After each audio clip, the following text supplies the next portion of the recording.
अस्सलाम वालेकुम वरहमतुल्लाहि वबरकातुहू। स्ट्रक्चर ऑफ एटम में या एटॉमिक स्ट्रक्चर में हमारा पहला टॉपिक है that is discovery of electrons और कैथोड रेज। सब atomic particles of atom. Atom के अंदर कौन कौन से पार्टिकल्स होते हैं? डाल्टन की जो थ्योरी थी उसके अकॉर्डिंग एटम जो है वो सबसे छोटा पार्टिकल कंसीडर किया जाता था जिसको हम फर्दर डिवाइड नहीं कर सकते। यही डेफिनेशन जो है वो चलती रही बहुत साल तक, लेकिन उसके बाद रिसेंट ईयर्स में एटम के स्ट्रक्चर के बारे में बहुत से आइडियाज नए आ गए हैं, थ्योरीज लॉज नए आ गई हैं और बहुत से सब एटॉमिक पार्टिकल्स डिस्कवर हो चुके हैं, जिनमें से फंडामेंटल पार्टिकल जो है इलेक्ट्रॉन, प्रोटॉन और न्यूट्रॉन हैं। उसके अलावा 100 से ज्यादा पार्टिकल जो है वो एक एटम के अंदर डिस्कवर हो चुके हैं। हम डायरेक्ट आते हैं डिस्कवरी ऑफ इलेक्ट्रॉन या कैथोड रेज पे। इसमें a gas discharge tube experiment है, is fitted with metallic cathode and anode और connected to a high voltage source. एक ग्लास ट्यूब ली सिंपल और उसमें दो इलेक्ट्रोड लगा दिए, एक कैथोड है दूसरा एनोड है। इस गैस में इस ट्यूब में गैस या एयर फिल कर दी गई और उसको वैक्यूम पंप के साथ अटैच कर दिया गया ताकि हम प्रेशर जो है वो कम या ज्यादा कर सकें। यानी कि हम अपना एक्सपेरिमेंट डिफरेंट प्रेशर्स पे परफॉर्म कर सकें। देखा गया कि ऑर्डिनरी प्रेशर जो एटमॉस्फेरिक प्रेशर होता है 180 एम या 760 टॉर या 760 mmHg, उस पे जब बहुत ज्यादा वोल्टेज 5000 वोल्ट्स अप्लाई किया तो कोई करंट फ्लो नहीं किया। फिर क्या किया? फिर प्रेशर जो है वो कम किया गया और फिर अगेन हाई वोल्टेज अप्लाई की गई और देखा गया कि गैस के अंदर इलेक्ट्रिक डिस्चार्ज प्रोड्यूस हो रहा है, जिसकी वजह से वो उसमें ट्यूब में एक यूनिफॉर्म ग्लो प्रोड्यूस होता है, चमक एक ना प्रोड्यूस होती है। ग्लो जो सॉफ्ट सी रोशनी होती है दैट इज कॉल्ड ग्लो जो है।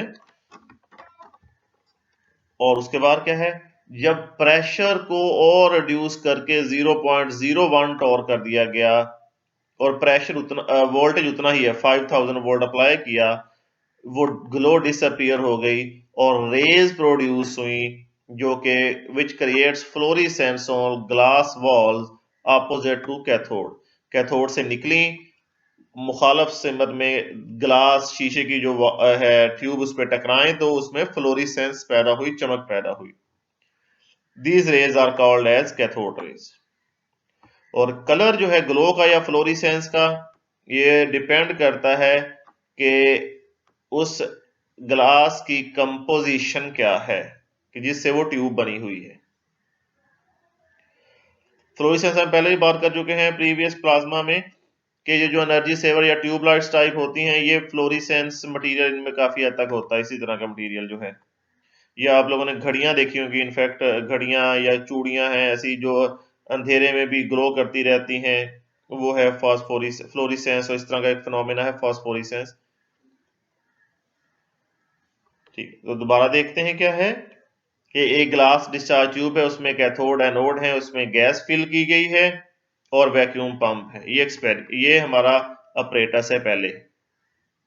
पहली दो लाइंस जो है ये अपरेटस है। उसके बाद पहले क्या किया गया, 1 एटमॉस्फेरिक प्रेशर पे 5000 वोल्ट अप्लाई किए गए तो कोई चेंज नहीं आई। फिर क्या किया गया, प्रेशर कम करके 5000 वोल्ट अप्लाई किए गए तो ग्लो प्रोड्यूस हुआ। फिर प्रेशर बहुत कम कर दिया, 0.01 टॉर कर दिया और 5000 वोल्ट अप्लाई किया तो कैथोड रेज उसमें से प्रोड्यूस हुई। ये हमारी ट्यूब है कैथोड रेज। ये ग्लास ट्यूब है, शीशे की सिंपल ट्यूब बनाई, ये कैथोड है नेगेटिव चार्ज और ये एनोड है पॉजिटिव चार्ज। ये वैक्यूम पंप है, सिंपल सी डायग्राम है। ये बैटरी का सिंबल है। तो जब प्रेशर नॉर्मल था इस पे एयर का या गैस का तो कोई चेंज नहीं आई। जब प्रेशर 0.01 टॉर कर दिया गया, 0.01 टॉर इसमें, तो ये जो है कैथोड रेज नजर आई 5000 वोल्ट सप्लाई करने से। ये डायग्राम बनाना जो है अगर एग्जाम में आए तो ये जरूरी है। प्रॉपर्टीज क्या है? पहली प्रॉपर्टीज देखते हैं कि कैथोड रेज ये चार्ज है इन पे या नहीं, और नेगेटिवली चार्ज है, इकट्ठा लिख दिया हमने। When magnetic field was placed in the path of cathode rays, बाद में उसकी प्रॉपर्टीज स्टडी की गई। वो है कि जब मैग्नेटिक फील्ड रखा गया कैथोड रेज के रास्ते में, these rays were deflected, ये डिफ्लेक्ट होगी, इन्होंने पाथ चेंज कर लिया, अपना रास्ता तब्दील कर लिया, which shows that these are charged। Charge particle को देखने के लिए उनके आगे मैग्नेटिक फील्ड रखते हैं, अगर वो अपना रास्ता चेंज कर लें, डिफ्लेक्ट हो जाए, इसका मतलब उन पर चार्ज है। अब क्वेश्चन है कि चार्ज कौन सा हो सकता है, नेगेटिव या पॉजिटिव। ये पहला एक्सपेरिमेंट है। उसी तरह गिलास ट्यूब लें, सिंपल। आगे यहाँ पे मैग्नेटिक फील्ड हमने लिख दिया, बस लिखना ही काफी है। मैग्नेटिक फील्ड लिख दिया तो ये सीधी आने के बजाय जो है ये बेंड कर गई। ऊपर भी मैग्नेटिक फील्ड होगा, दोनों साइडों पे मैग्नेटिक फील्ड होगा ना। मैग्नेटिक फील्ड इस तरह होगा। यहाँ पे अगर हम इसकी बात करें, अगर हम यू शेप मैग्नेटिक है तो यहाँ पे, तो इन्होंने पाथ अपना चेंज कर लिया। फिर अब देखना है कि चार्ज तो पता चल गया है कौन सा, फिर हमने इलेक्ट्रिक फील्ड अप्लाई किया। इलेक्ट्रिक फील्ड का एक पोल क्या है, नेगेटिव, दूसरा क्या है, positive. When electric field was applied on the walls of tube, cathode rays were deflected toward the positive plate। Cathode rays positive की तरफ बेंड कर गई। इसका मतलब है which confirm that these rays are negatively charged। ठीक है, ये इतना ही है। शॉर्ट क्वेश्चन आ सकता है, prove that cathode rays are charged particles or negatively charged particle। ये शॉर्ट क्वेश्चन ब्रैकेट में लिख दिया, ये पॉसिबल है, ये उसका आंसर ऊपर ये डायग्राम बना दी। नेक्स्ट है cathode rays produce greenish florescence. Green colour की चमक प्रोड्यूस करते हैं जब ग्लास ट्यूब के साथ टकराते हैं। इसके अलावा rare earth metal, lanthanide, actinide वगैरह हैं, मिनरल्स हैं, जब इनके रास्ते में रखें तो उनमें भी टकराने से चमक प्रोड्यूस होती है। जब एल्यूमिना Al2O3 से जब टकराते हैं या टिन स्टोन से टकराते हैं, एल्यूमिना से रेड प्रोड्यूस करते हैं ग्लो, और टिन स्टोन में येलो प्रोड्यूस करते हैं। ये थर्ड पॉइंट फिर इंपॉर्टेंट है। क्वेश्चन है, prove that cathode raise travel in straight line. Light straight line में ट्रेवल करती है, इस तरह कैथोड रेज भी स्ट्रेट लाइन में ट्रेवल करती है। ये कैसे पता चला? ये कैथोड रेज है, ये एक्सपेरिमेंट उसी तरह ही। इनके आगे एक ओपेक ऑब्जेक्ट रख दिया गया। ओपेक ऑब्जेक्ट का मतलब क्या है?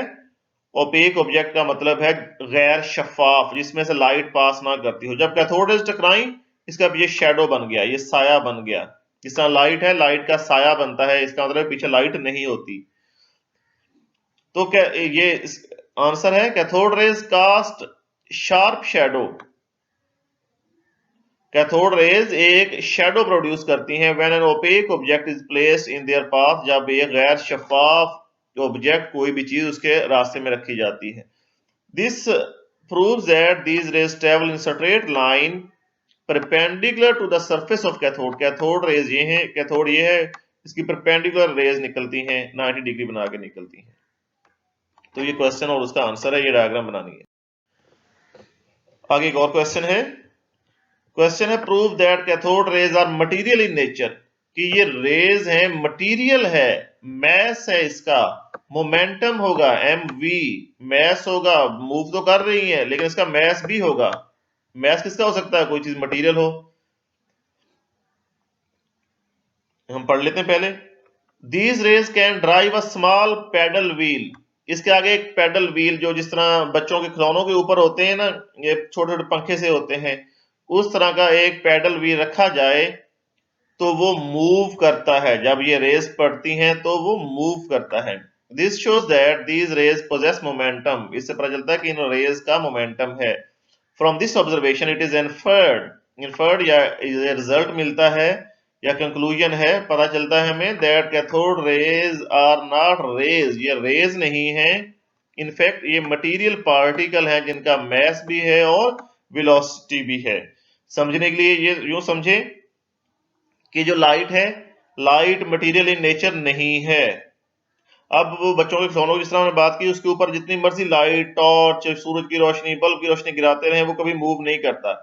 लेकिन जब हवा में आती है, एयर में आता है, तो वो मूव करता है, क्योंकि एयर में पार्टिकल हैं, मॉलिक्यूल हैं, उनका मैस है, वो मटेरियल इन नेचर हैं।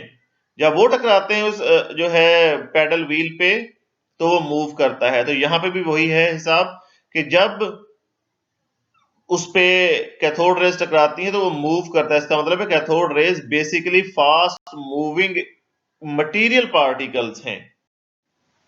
कुछ और प्रॉपर्टीज हैं। Cathode rays produce X rays. जब एनोड से टकराती हैं तो उसमें से एक्स रेज निकलता है, एक्स रेज निकलती हैं। स्पेशली एनोड किसका होना चाहिए? लार्ज एटॉमिक मैस का। Cathode rays can produce heat when they fall on matter. जब मैटर पे पड़ती हैं तो हीट प्रोड्यूस होती है। Cathode rays can ionise gases. Gases ionise कैसे हो सकती हैं? जब उनमें से इलेक्ट्रॉन निकाल दिए या इलेक्ट्रॉन ऐड कर दी जाए। कैथोड रेज जो हैं, आगे हम देखते हैं कि इलेक्ट्रॉन्स हैं, अगर ये ऐड करेंगे तो भी नेगेटिव चार्ज आयन बन जाएगा। अगर ये नेगेटिव गैसेस में से जो मेन फिनोमेना है, मेजर फिनोमेना है, क्योंकि फास्ट मूविंग है, तो जब गैसेस पे टकराती हैं तो इन पे भी नेगेटिव चार्ज है, इलेक्ट्रॉन पे भी नेगेटिव चार्ज होगा, इलेक्ट्रॉन इलेक्ट्रॉन रिपेल कर देंगे एक दूसरे को, तो वो गैस जो है वो आयोनाइज हो जाएगी।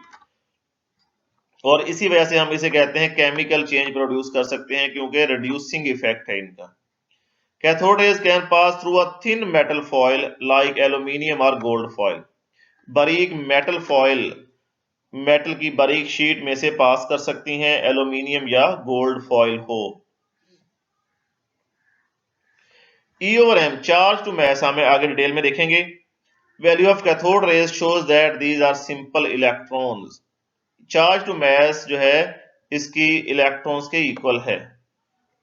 जे थॉमसन ने एक्सपेरिमेंट किया था, उसने कंक्लूड किया कि कैथोड रेज जो है वो स्ट्रीम है, रेज हैं, एक चल रही हैं, नेगेटिवली चार्ज पार्टिकल्स जो है मूव कर रहे हैं, और स्टोने ने इन्हें नेम दिया था इलेक्ट्रॉन्स का।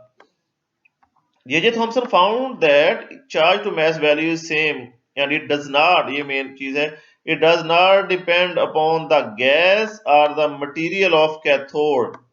ये जो इलेक्ट्रॉन है या कैथोड रेज है, ये किसी चीज पे डिपेंड नहीं करती। गैस जो भी ले ली जाए, कैथोड जो भी यूज किया जाए, और ग्लास ट्यूब जैसी भी हो, ये उस पर डिपेंड नहीं करती। और जो सारे एटम हैं उनमें इलेक्ट्रॉन हैं।